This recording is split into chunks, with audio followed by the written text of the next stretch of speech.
Hey, you're here for your movie fix, so let's get right to it. Today, we're talking about six, count them six, legitimately awesome Ethan Hawke movies. And we've saved the best for first because number six on this list is Training Day. Now, Training Day is a movie that focuses on two narcotics detectives who kind of navigate the city of Los Angeles together.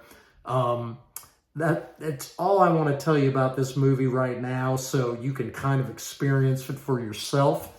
But what I can tell you about this movie, it is probably Ethan Hawke's best performance that he's ever had in his career. It's also probably one of the best movies ever made. It won an Oscar for Best Actor for Ethan Hawke's co-star, Denzel Washington, whose performance in this film is legendary in its own right. But the other thing I want to point out about this movie is that it's, gosh, now almost 25 years old. It was released in 2001, but when I tell you that this masterpiece has, stood the test of time and still holds up, that is a big understatement. This movie is legitimately awesome.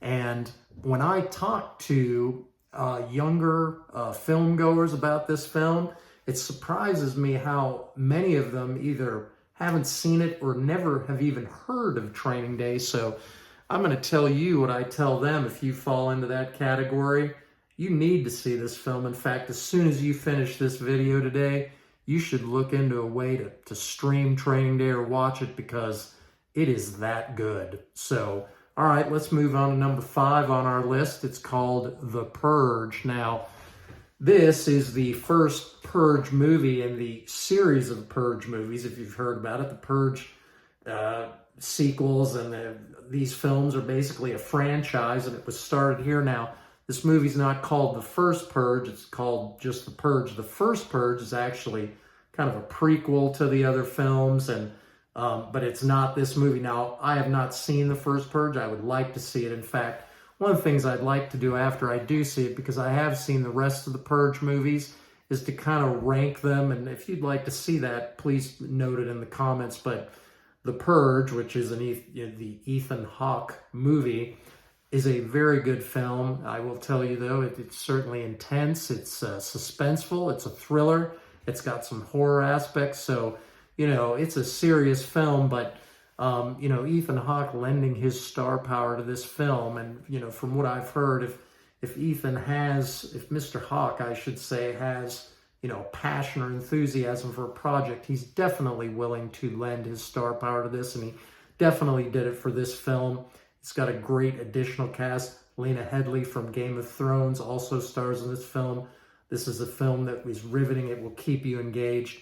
And it really launched the Purge franchise. I think his contribution, his presence in this film really launched the franchise into what it's become today. So going on to number 4, movie called Sinister. Now, as the name implies, this is, a dark film.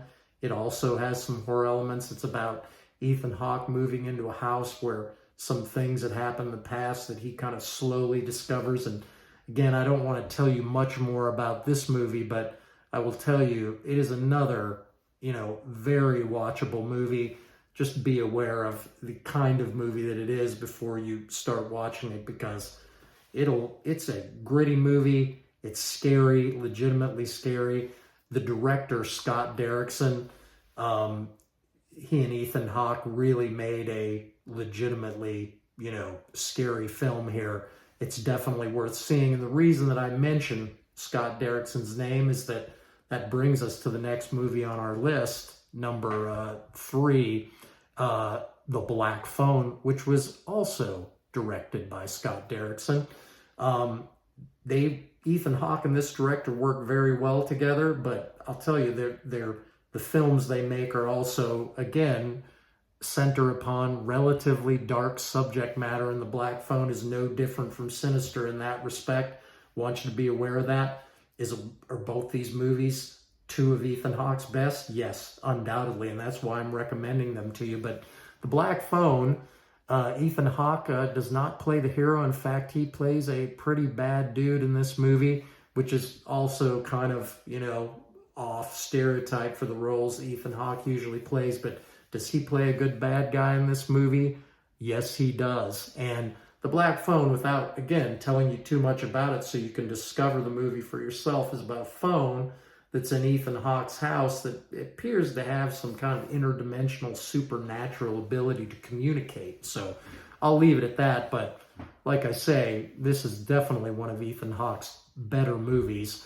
Let's move on to number 2 on this list, Daybreakers. Now, Daybreakers is a vampire movie, but not in the traditional sense. In fact, Ethan Hawke plays a vampire in the film who's actually a pretty good guy, if you can believe that. But the whole thing, now, again, this is a vampire movie, and it has a lot of blood in it. And when I say a lot of blood, I mean there's so much blood that it's basically the centerpiece. You know, blood itself is the centerpiece and the focal point of the entire film. So Ethan Hawke actually plays a scientist trying to find a blood substitute because vampirism has turned into the norm in our society in this film. There's a lot of very interesting ethical, moral, spiritual concept examined in this film. And the metaphor for the kind of vampire society is more of like a metaphor for global corporatism, in my opinion, and you'll see that in the film. But is this a great movie? Yes, it is. It has Sam Neill, Willem Dafoe, great supporting cast. Definitely one of Ethan Hawke's best films. Also, the people who made the film were not very well-known directors in the past, but wrote the part of Ethan Hawke with him in mind, and he liked the script so much, again, because the content kind of resonated with him. He gave these filmmakers a chance. You have to admire that about Mr. Hawke. But that brings us to our last movie, the number 1. Again, you can rate these how you want when you take a look at them, but this movie is called Reality Bites. Now, this movie also came out about 30 years ago now, or more than 30 years ago. It was kind of a quintessential defining film of the early 90s. It was directed by Ben Stiller, a very young Ben Stiller. Also starred Winona Ryder and Janine Garofalo, but this is actually, you know, a romantic comedy, which is kind of a departure from the other movies on this list, but it's a good film. There are certainly some serious parts to it. The thing that really stands out to me about this and Ethan Hawke's filmography is that this role really changed him from being kind of a supporting, kind of a, you know, kind of a sympathetic figure, if you will, or playing kind of softer supporting characters, to being a real leading man. In fact, in his evolution as an actor, this movie really, if you go back to it, this is when he started being Ethan Hawke. And, you know, he has been, you know, the top of his game for decades after that. He's done a lot of projects. You may have different opinions about my list. You may, please list in the comments below if you don't agree with me in this being his, what I think his best films. That's why we talk movies here, and we appreciate it. We'll see you for the next one.